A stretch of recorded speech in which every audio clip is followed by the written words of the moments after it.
Do you think they came to see Wings, or did they come to see Paul McCartney ex-Beatle? I think there's a bit of both, you know. They first come, but I think they go away having seen Wings. I was very surprised at the age of the, some of the fans. How old were they? I interviewed some that were 12 years old, 13 years old. They could not have possibly known the Beatles during the heyday. Come on, 12-year-olds, keep coming. Do you think that Wings is finally gaining acceptance as a group on its own? Seems to be, yeah. You're also, it seems, just from the outside, gaining acceptance on that.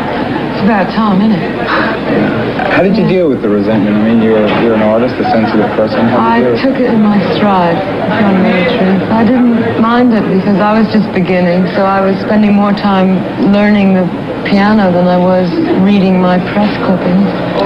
So, it's always good, a bit of criticism if you like that kind of thing.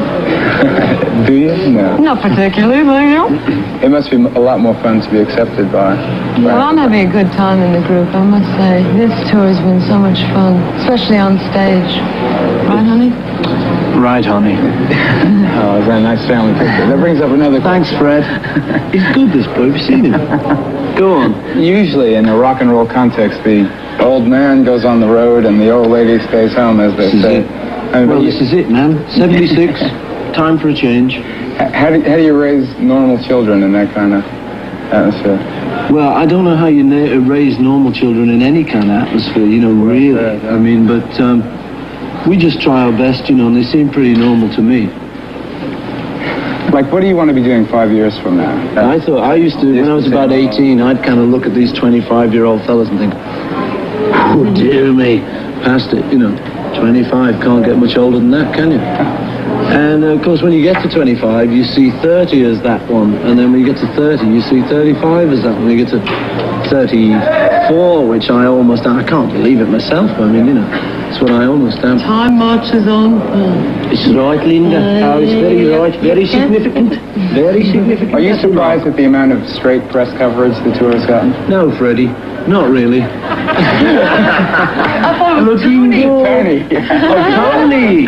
Oh, I've seen it. Oh, you yellow ribbon. You know my son. Good. I love it. We want your show. You're looking good. You're looking better than you're looking, Tony.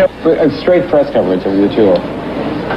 What about it? Were you surprised by the amount? I mean, it's really extraordinary. I mean, the front page of all the magazines. It sort of started with that thing of, here he is, an ex-Beatle, and 10 years later he's coming to play America.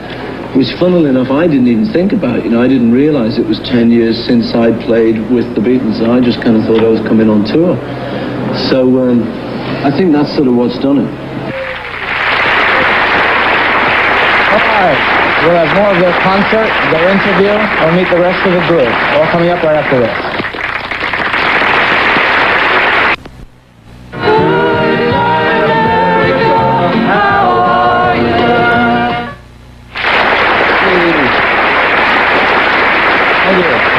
Because I was, thanks. No results. Because I was such a total Beatles person, I always resented even the idea of Wings. But after 5 albums and a very great concert in Seattle, I must admit that it really is a very good band and it makes really good music. Here's more music from Paul and Linda, Denny, Joe, and Jimmy.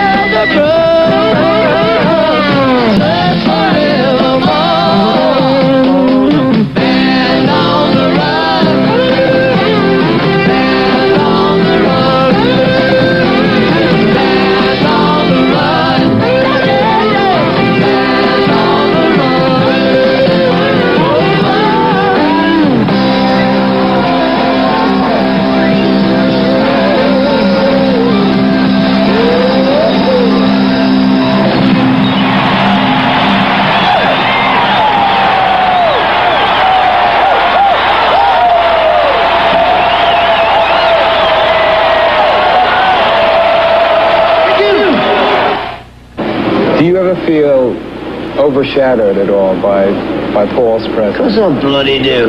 No, I mean, I've got my thing that I'm developing within the band. writing a few songs every now and then, you know.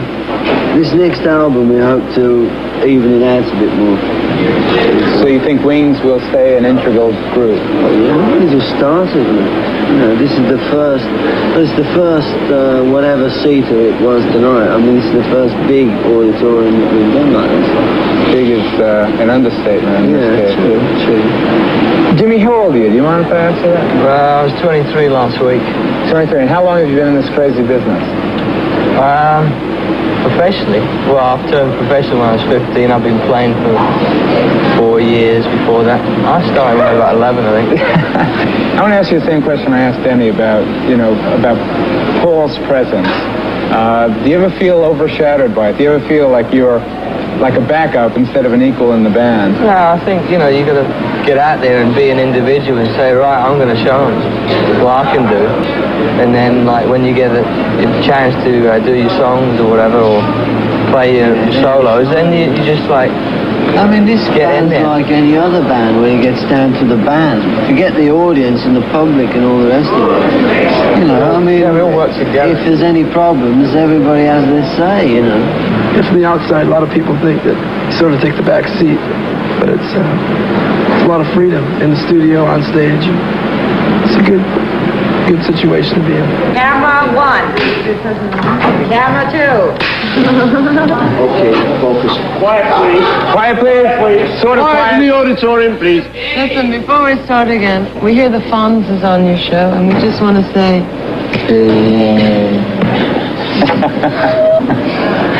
Are you still friendly with your 3 former partners? Yes. Really, to tell the truth. Do you see them often? Yes, I do. I do, Michael. Well, I don't see them that often, actually, but I'm very friendly with them when I do see them. But we're living at different parts of the globe. You know, Ringo tends to hang out in Los Angeles. John tends to hang out in New York. And George is kind of between there and London. And I'm often in kind of London or Scotland, so we don't, when we go to New York, we see John and vice versa. It hasn't always been that way in the past decade, has it? I mean, isn't it much more comfortable now that you offer them? There was a period, when there was kind of a lot of business troubles, and we had a lot of squabbling and everyone was a bit bitchy towards one another, That certainly did go on, Geraldo. But it's past. But the animosity has subsided. Does that mean, my next obligatory question, that there's any chance... Wait, what? I'll let Linda ask. Is there any chance of the Beatles reunion? Is it just for one show? Just for one little bit of... Well, Linda, I'd like to answer you sincerely now, but I can't. No, as far as that's all concerned, it's really a question of anything really turns up that the 4 of us really want to do, then there's some kind of possibility that something might happen. But, for now, it's a probably no-no. Do you think that the Beatles could follow an act like tonight's? Yes. Yeah, if we were going to do it, we could do it. If we were going to do it, we would do it. But the main thing that you sort of have to remember, is that you have to be hot to do a thing. You've got to want to do a thing. I mean, here's a lawyer, this gentleman here, an ex-lawyer turned TV personality, Freddie Prinze. I know him anyway. Now, I mean, in your case, you see, you had to be keen to be a TV thing, or else you just wouldn't have come into it. And our thing is that we have to be keen to do anything with the 4 of us as the Beatles again. And that means really kind of keen, not just kind of some fella offers and we all come together for the money. That's not where it's at. Do you feel any kind of, I guess resentment is much too strong a word, but any kind of hesitation about the fact that you will always, in all probability, be identified as a former Beatle? No, I don't mind it. I'm always going to be identified by my real name, also Paul McCartney. But that doesn't bother me. And ex-Beatle is another kind of tag, which doesn't bother me. Now, I'm proud of what I'd done.